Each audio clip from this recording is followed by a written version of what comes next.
अच्छा चलो देखो, ये आर रेडियस था और ये हमने बोला था इस क्वार्टर का हाफ, इस क्वार्टर का हाफ बोले तो π/4 यहाँ पे, π/2 यहाँ पे, तो कितना होगा टोटल 3π/4। तो टोटल एंगल हो गया मेरा 3π/4 टोटल एंगल। ठीक है, तो सबसे पहले इसका अगर टोटल मास m दे रखा है तो लेंथ इज इक्वल टू, सबसे पहले क्या निकाल लें, इसकी लेंथ निकाल लें। क्या आएगी लेंथ इसकी, theta is equal to L/r, यहाँ से निकलते हैं ना, theta is equal to L/r, तो L इज इक्वल टू क्या हो जाएगा r थीटा, ये होगा ना r थीटा। तो कितना हो जाएगा ये 3π/4r, ये इसकी लेंथ है। मास पर यूनिट लेंथ जिसको हम क्या बोलते हैं लैम्डा, वो क्या हो जाएगा m/l, दैट इज 4m/3πr, ये हो गया what lambda, mass per unit length. उसके बाद अपन लोग क्या करते हैं, थीटा पे जाके एक डी थीटा का क्या ले लो, एलिमेंट ले लो छोटा सा, उस एलिमेंट का क्या निकाल लो, मास निकाल लो। ये dm मास क्या होगा, कितना हो गया dm इज इक्वल टू, देखो क्या आएगा 4m/3πr इंटू में r d थीटा, है ना, क्योंकि r तो रेडियस है और d थीटा क्या है उसका एंगल है, तो वो l क्या हो जाएगा, l is equal to r d theta. तो r से r कैंसिल हो गया, तो यहाँ से मिला मेरे को 4m/3π इंटू में d थीटा, यहाँ से ये आ गया हमें। ठीक, अब क्या निकालना है हमें निकालना है व्हाट पोटेंशियल, हमें पोटेंशियल निकालना है। वो पोटेंशियल क्या होगा mgh के बराबर, और m कितना है इसमें, ये वाला 4m/3π d थीटा इंटू में g, तो g है, और h कितना है, ये h ले लो, h इज इक्वल टू कितना आ जाएगा r sine theta, that is r sine theta.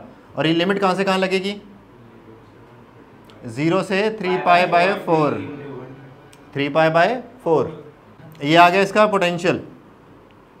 ठीक है, अब निकालो इसको, ये 4 बाहर, m बाहर, 3π बाहर, r भी बाहर, g भी बाहर, और ये क्या हो गया 0 से 3π/4 साइन थीटा, साइन थीटा का integral is minus cos theta, तो ये बन गया तुम्हारा 4mrg/3π, और ये बन गया माइनस का कॉस थीटा, और ये बन गया 0 से 3π/4। व्हाट इज cos 3π/4, -1/√2, -1/√2, और ये देखो ऐसे आ जाएगा minus of cos of 3π/4, minus of minus is plus cos 0। ठीक है, तो आंसर क्या बन गया तुम्हारा, आंसर बना 4mrg/3π 1 + 1/√2, ये आंसर है। ठीक है, अब इसको क्वेश्चन को बहुत तरीके से मॉडिफाई किया जा सकता है। मैं इसको यहाँ के बजाय यहाँ से भी स्टार्ट करवा सकता हूँ कि इतना रख दूँ। ठीक है, इसको क्वार्टर में भी रख सकते हैं। ठीक है, कुछ क्वेश्चन में तुम्हें ऐसे भी मिल सकता है कि हाफ से लेके यहाँ पे नीचे लटका दिया, अभी बताता हूँ। ठीक है, ऐसे भी क्वेश्चन होंगे तुम्हारे बुक में, देखना तुम DC पांडे मिलेगा तुम्हें। उसमें क्या करो, इसका अलग निकाल लो और इसका हाफ, मैंने बताया ना सिमेट्रिकल ऑब्जेक्ट का सेंटर ऑफ मास कहाँ पे होता है, सेंटर पे, तो वो सेंटर पे निकल जाएगा, तो उसका mgh निकाल लो, दोनों का कर दो, सेंटर ही होता है। ठीक है, ये चीज़ समझ में आई, जिसका नहीं हुआ नोट डाउन करें फटाफट। देखो एक चैन, एक और चैन, और एक और चैन।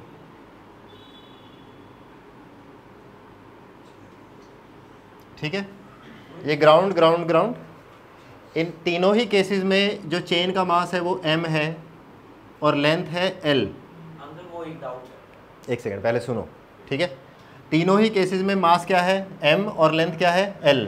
जो तुम्हें फाइंड आउट करना है वो ये करना है कि तीनों केसेस में पोटेंशियल बताएं, इनके अंदर पोटेंशियल एनर्जी कितनी है वो बताएं। मान लो इस केस में ये लेंथ जो है ना, सो ये h मान लो या l मान लो, l ही मान लो चलो। हाँ, इस केस में देखो पोटेंशियल एनर्जी कितनी है 0, क्योंकि यहाँ पे हाइट तो है ही नहीं। ठीक है, ग्राउंड के रिस्पेक्ट में ग्राउंड भी रखी है, तो इसके रिस्पेक्ट में अगर हम देखेंगे तो क्या है 0। इस केस में कितनी है mgl, हाइट कितनी है इसमें l, तो mgl। इस केस में कितनी है, हाँ देखो ये सिमेट्रिकल है, और मैंने तुम्हें बताया था कि जो हाइट होती है वो कहाँ से ली जाती है, सेंटर ऑफ मास से। अब इसका सेंटर ऑफ मास क्योंकि बहुत सिमेट्रिकल है, बिल्कुल कहाँ पे होगा, सेंटर में, दैट इज l/2 पे। तो इसकी जो क्या लिखी जाएगी, पोटेंशियल लिखी जाएगी, क्या लिखी जाएगी, mgl/2, सिंपल। ठीक है, बहुत ही बेसिक सा था, लेकिन तुम्हें समझ में आना चाहिए। क्वेश्चन लिखो। ये कह रहा है कि potential energy of a body, potential energy of a body in position A is -40 joule, is -40 joule. Work done by the conservative force in moving the body, work done by the conservative force in moving the body from A to B, from A to B is -20 joule. Find the potential energy of the body at position B. Find the potential energy of the body at position B. आओ देखो, question बहुत simple है। देखो ए position पे हमारी energy कितनी है, -40, और बी पोजीशन पे कितनी है, -20 जूल, यही तो है। अच्छा work done, okay, conservative force का वर्क डन है ए से बी तक पहुंचाने में। तो इसका मतलब मेरा यू इनिशियल क्या है, -40, यू फाइनल मेरे को निकालना है। Work done by conservative force मेरे को दे रखा है कितना है, -20 जूल। अच्छा ये बताओ, work done by conservative force is equal to U initial minus, तो work done by this -20 is equal to -40 minus UF, तो यूएफ कितना आ गया, -20 जूल। तो बी पे एनर्जी कितनी होगी, -20 जूल। ठीक है, इससे सिंपल क्वेश्चन हो सकता था क्या, नहीं। ठीक है, अगला टॉपिक लिखे इक्विलिब्रियम, या टाइप्स ऑफ इक्विलिब्रियम लिख लो। टाइप्स ऑफ इक्विलिब्रियम, कौन बताएगा कितने टाइप के होते हैं, चलो देखो हमारे पास 3 तरह के इक्विलिब्रियम होते हैं। एक तो होता है स्टेबल इक्विलिब्रियम, एक होता है अनस्टेबल, और तीसरा होता है न्यूट्रल। तीसरा क्या होता है, न्यूट्रल। इसको समझने के लिए बहुत आसानी से समझा जा सकता है इसको। जैसे मान लो 3 सिनेरियोज इस तरीके से हैं,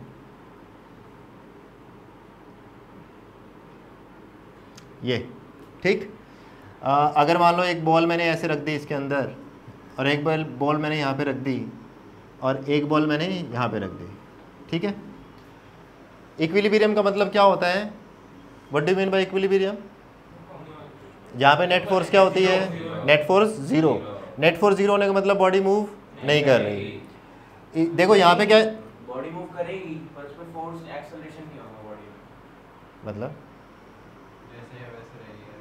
जैसे वैसे रहेगी। हाँ, मतलब उस केस में कह सकते हो, ठीक है। लेकिन हम पर्टिकुलर इस यहाँ की बात कर रहे हैं। जैसे कि मान लो हमने बोला नेट फोर्स 0, ठीक है। अब इस पर्टिकुलर केस पे नेट फोर्स 0 है, ठीक है, क्योंकि ये कहीं पे भी मूव नहीं कर रहा है, एक्सेलरेट नहीं कर रहा है, कुछ नहीं कर रहा है, ठीक है। तो यहाँ पे तीनों केसेस में क्या है, नेट फोर्स 0। अब देखो इन दोनों में, तीनों में थोड़ा सा डिफरेंस है। जैसे कि अगर मैं इसको हल्का सा हिला के छोड़ दूँ तो क्या अपनी पोजीशन पे वापस आएगा, आ जाएगा, ठीक है। अगर मैं इसको हल्का से हिला के छोड़ूँ तो क्या अपनी पोजीशन में वापस आएगा, ये नहीं आएगा। और अगर इसको हिला के छोड़ दूँ, ना तो ये आगे जाएगा ना ये पीछे जाएगा, ये जहाँ जाएगा वहीं रह जाएगा बस, ठीक है। तो ये कौन सा इक्विलिब्रियम, स्टेबल। ये कौन सा है, अनस्टेबल। और ये कैसा है, न्यूट्रल। ये कैसा है, न्यूट्रल। एक चीज़ का ध्यान रखना हमेशा, हिलाने का मतलब ये होता है यहाँ पे, ऐसा नहीं कि साला तुमने यहाँ पे करके छोड़ दिया इसको, मतलब डिस्टर्ब करने का मतलब हल्का सा डिस्टर्ब किया उसको।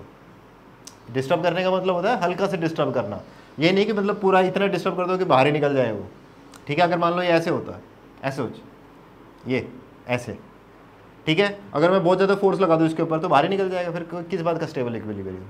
स्टेबल इक्विलिब्रियम की पोजीशन पे हम जस्ट हल्का सा हिला के देखते हैं, इसको हल्का से डिस्टर्ब करते हैं, और अगर वो वापस आ जाए तो उसको क्या बोलते हैं, स्टेबल इक्विलिब्रियम। अगर अपनी पोजीशन पे वापस आता है, अपनी पोजीशन पे वापस ना आ सके तो उसको कैसे बोलते हैं, अनस्टेबल। और न्यूट्रल तुम्हारे सामने है, ठीक, ये चीज़। पहले एक बार ये बनाओ फिर मैं आगे लिखवाता हूँ। हाँ अब देखो और आगे देखो, इस पर्टिकुलर पोजीशन पे f कितना 0, यहाँ पे भी f कितना है 0 और यहाँ पे भी f कितना है 0। ठीक है, अभी पिछले ही टॉपिक में हमने पढ़ा था कि f is equal to minus D U upon में डी एस या डी आर, चलो डी एस ले लेते हैं, हमने एस ले रखा था, डी एस। एस क्या था यहाँ पे, डिस्प्लेसमेंट था, वो तीनों कंपोनेंट में हो सकता है, एक्स में भी हो सकता है, वाई में भी हो सकता है और जेड में भी हो सकता है। अगर वो तीनों कंपोनेंट में हो सकता है तो क्या लेते हैं, del u by del x, del u by del y, del u by del z, ये हमने कर रहा है ना। तो अगर ऐसा होता है तो इसका मतलब क्या हुआ, देखो अगर f 0 तो मतलब D you by D S is 0, D you by D S is 0। What is D you by D S, क्या ये u और s कर्व का, u और s कर्व का क्या है स्लोप, u और s कर्व का क्या है स्लोप। देख यहाँ पे स्लोप क्या होती है, देख 0, देखिए 0 है और यहाँ पे भी क्या है 0। इतना तो तुम्हें समझ में आता है ना। अगर इसको और अच्छे से ऑब्जर्व करना है ऐसे ऑब्जर्व कर सकते हो, देखो इस तरीके से, ऐसे एक ऑब्जेक्ट यहाँ पे, एक यहाँ पे है और एक यहाँ पे, तीनों केसेस देखो। यहाँ पे स्लोप क्या है और ये कर्व कौन सा है, देखो ये कर्व ऐसा है, u और s का कर्व है। कैसा कर्व है ये, u और s का कर्व। u और s के कर्व में ये क्या है डी यू अपॉन में डी एस, यहाँ पे क्या है डी यू अपॉन में डी एस और ये भी क्या है डी यू अपॉन में डी एस। तो देखो यहाँ पे डी यू अपॉन में डी एस क्या आ जाएगा 0, यहाँ पे भी डी यू अपॉन में डी एस एस, यहाँ पे भी 0। ठीक है, एक चीज़ समझ में आई। अच्छा इसको देख के एक चीज़ तुम्हें समझ में आनी चाहिए कि डी यू अपॉन में डी एस तो 0 है, मान लिया कि स्लोप 0 है क्योंकि f 0 है। ठीक, क्या तुम्हें ये नहीं लगता कि ये इस कर्व के अंदर ये मैक्सिमम पोजीशन पे है और ये मिनिमम पे है और ये कहाँ पे है, एक लेवल पे रखा हुआ है।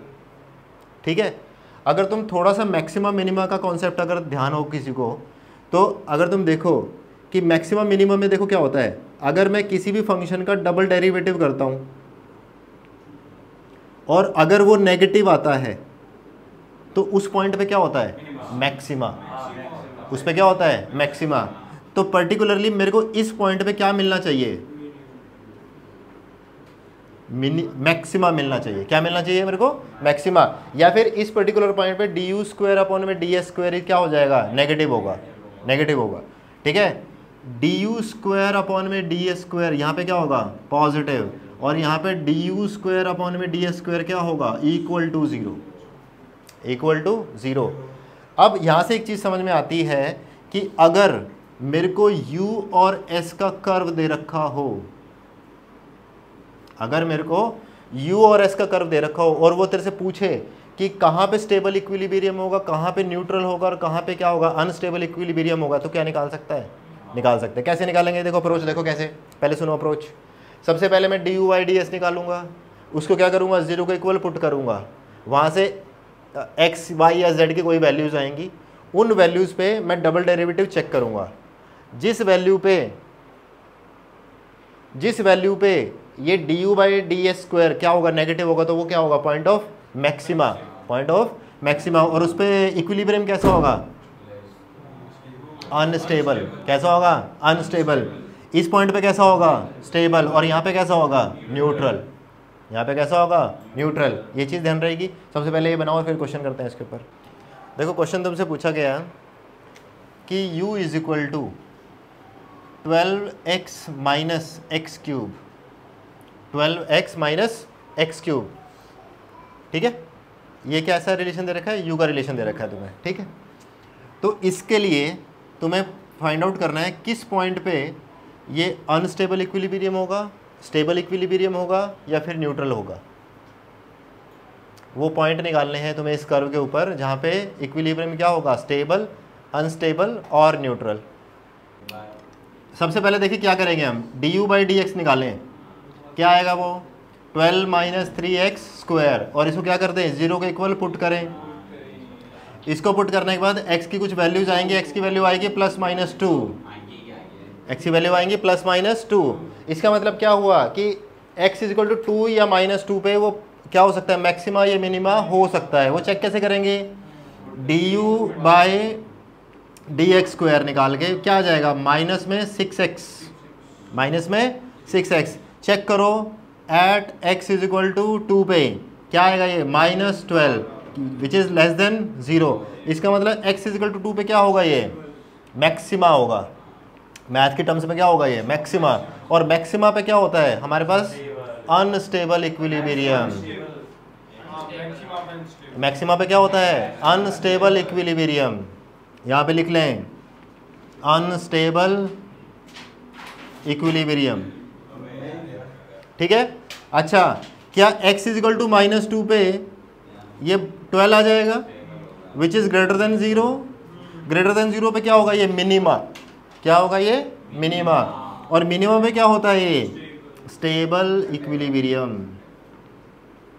Stable equilibrium. क्या इस पे कहीं पे न्यूट्रल मिल सकता है क्या मुझे, नहीं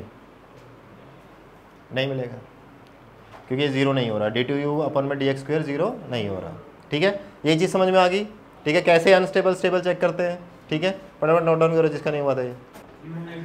अब देखो, एक मिनट, इसी से रिलेटेड एक क्वेश्चन पूछ रहा हूँ मैं तुमसे। क्या मैं ये बोल सकता हूँ क्या कि अगर किसी पॉइंट पे अनस्टेबल इक्विलिब्रियम है तो वहाँ पे उस पार्टिकल की एनर्जी सबसे ज़्यादा है? क्या मैं बोल सकता हूँ कि अगर कोई पार्टिकल अनस्टेबल इक्विलिब्रियम में है तो उसकी एनर्जी सबसे ज़्यादा है? क्या मैं बोल सकता हूँ अनस्टेबल इक्विलिब्रियम पोजीशन पे मैक्सिमम एनर्जी होगी? नहीं, ज़रूरी नहीं है। देखो कैसे नहीं है, देखो ऐसे एग्जांपल देखो।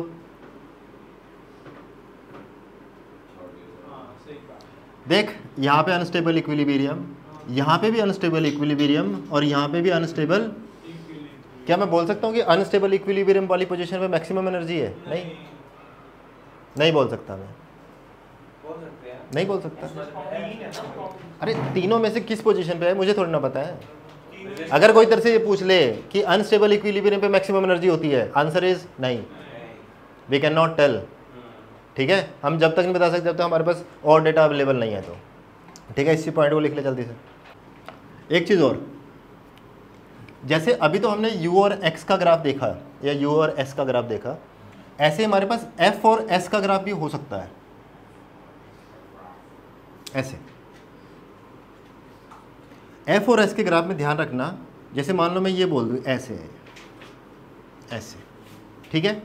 अब कोई तरह से ये पूछ ले कि कहाँ पे स्टेबल होगा अनस्टेबल होगा, क्या तू इससे बता सकता है? क्या तू इससे बता सकता है कि कहाँ पे स्टेबल होगा कहाँ पे अनस्टेबल होगा? नहीं बता सकते।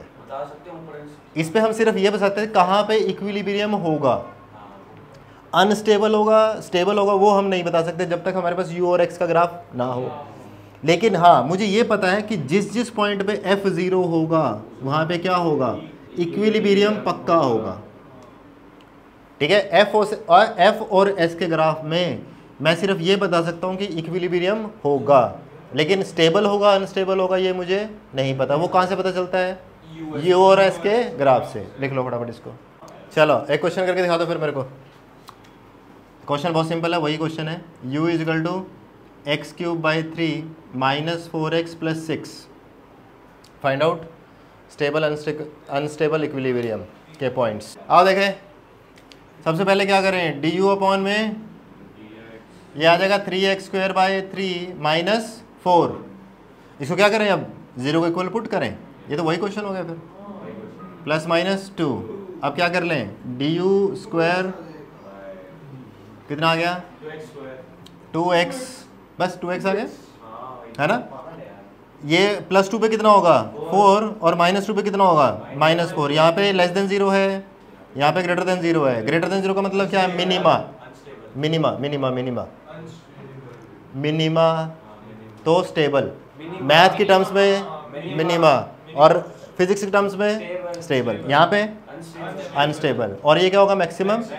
अच्छा एक चीज़ का और ध्यान रखना है, इनको जो है ना, इनको लोकल मैक्सिमा या फिर लोकल मिनिमा बोलते हैं। ये मैथ में भी यही होता है, वही जो अभी मैंने तुम्हें बताया था। देखो ऐसे, ये पॉइंट देखो, ये वाला पॉइंट देखो, ऐसे समझो इसको। ये जो मैक्सिमा है ये इस कर्व का मैक्सिमा थोड़ी ना है, ये इसकी विसिनिटी में मैक्सिमा है। विसिनिटी मतलब अपने एरिया में, मतलब एक उसमें अपने लोकल एरिया में ये क्या है, मैक्सिमा है। लेकिन ये पूरे में मैक्सिमा, ये भी अपने लोकल पे हो सकता है, इससे बड़ा कुछ और हो। ठीक है, ऐसे ही लोकल मिनी का मतलब क्या हुआ, ये अपने लोकल पे मिनिमम है आसपास, ऐसे ही ये भी आसपास क्या है, मिनिमम। ठीक है, लिख लिया।